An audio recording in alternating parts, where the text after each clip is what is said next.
A Embrafilme foi fechada em 1990, né, para ser mais exato, no primeiro ato do presidente, então eleito, Fernando Collor de Mello, o primeiro presidente eleito pelo povo, depois de Jânio Quadros. Mas a crise da Embrafilme vinha de muito, muito antes. A gente já pode pensar que ainda no governo João Batista Figueiredo, ou seja, ainda durante a ditadura militar, a Embrafilme já começa a sua crise. Tá? Essa crise decorre de muitos fatores, eu só vou resumir alguns. Tá? O primeiro, claro, a grande crise econômica brasileira, que já data do final dos anos 70 e se aguça nos anos 80, que levou ao Estado a entrar numa crise econômica tremenda. Agora, há também causas mais relacionadas com as próprias lutas dentro do ambiente cinematográfico.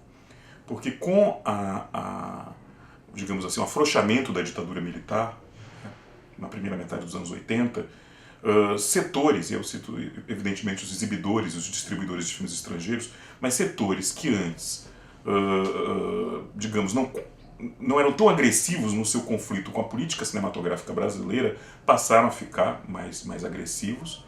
E tanto os exibidores como os distribuidores de filmes estrangeiros, por exemplo, fazem uma verdadeira batalha judicial contra uma série de medidas, de políticas públicas, legislação principalmente, cobrança de impostos, etc., que eram relativas a eles e que mantinha a Embrafilme. Além disso, você teve nos anos 80 também uma diminuição geral do mercado cinematográfico, com a crise econômica, etc. As pessoas iam menos ao cinema. Isso também afeta, claro, os cofres da Embrafilme. Então é uma situação da Embrafilme muito difícil, porque o seu orçamento diminuía progressivamente, por vários fatores, que eu tentei resumir aqui um bocado.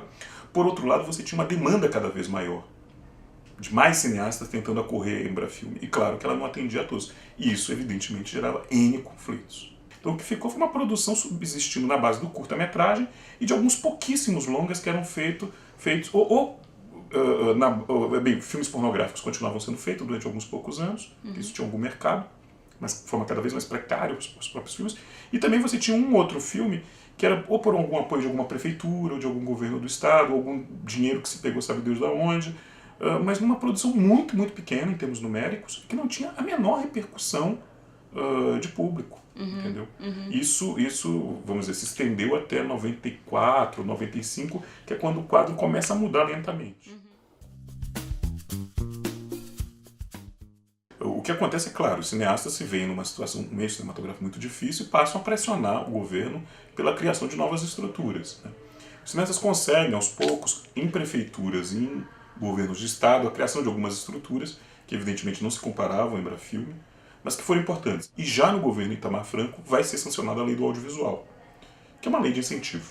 E a produção, a partir daquele momento, retoma numericamente, não em números muito expressivos, mas você passa a ter o que se chama hoje em dia, né, se chama de retomada do cinema brasileiro. Essa retomada é, no fundo, o número de filmes de longa-metragem passa a aumentar a produção desse número de filmes e eles passam a ser lançados comercialmente. A situação muda de figura porque você vai ter muito mais recurso, recurso financeiro, um órgão muito mais forte para atuar junto ao mercado. E aí a produção, de fato, aumenta muito numericamente. A produção brasileira hoje em dia é muito expressiva numericamente, de longas-metragens. E em relação ao público, não é lá aquela maravilha, está longe de ser, mas você consegue um mínimo aí de presença do cinema brasileiro no seu próprio mercado, que é essa presença que a gente tem hoje em dia, tem desde os anos 2000, né? Essa presença que varia entre 12% e 14%, tendo alguns anos de pico.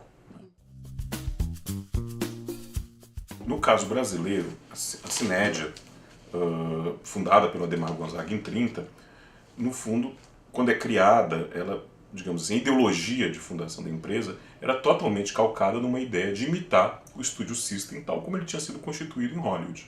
Agora, uma coisa é o intuito, o ideal. Na prática, essa tentativa de emulação do Studio System pela Cinédia se realizou muito, muito parcialmente. Talvez no sentido principalmente da produção, porque você tinha um estúdio muito bem construído, com equipamentos modernos, uma tentativa de divisão do trabalho, né, na feitura dos filmes. Nesse sentido, nesse sentido de equipamentos, de uma técnica, se tenta emular Hollywood o Ademar Gonzaga tenta lidar com isso. Agora, ele não emula outras características do Studio System, ligadas, por exemplo, à questão da comercialização do cinema. Na Argentina, o quadro é muito diferente, né? No caso da Argentina Sonofilme, que foi a principal produtora de cinema nesse período na Argentina, o fundador dela não era um jornalista, né? Dom Ángel Dentasti era um homem do comércio. E esse homem, de fato, claro que ele tem uma ideologia, todo mundo tem uma ideologia, todo mundo tem uma forma de pensar, mas, digamos assim, a ideologia dele, a forma de pensar dele, acho que está menos ligada a uma necessidade de imitar o cinema norte-americano e muito mais de especular o que o público argentino está sedento ali no início dos anos 30. Para resumir um pouco, esses trabalhos que eu estou escrevendo agora, que se relacionam muito sobre o cinema clássico brasileiro e argentino, a relação entre eles, etc., vem, digamos assim, num conjunto de trabalhos, que não é só o meu, evidentemente, que estão investigando tanto o cinema silencioso brasileiro e da América Latina, como o cinema clássico, e tentando compreender numa dimensão mais ampla essas cinematografias. Não só como uma mera imitação do cinema americano, entendeu? E uma imitação que, na realidade, deu meio errado do cinema americano. É muito mais do que isso, é mais complexo do que isso.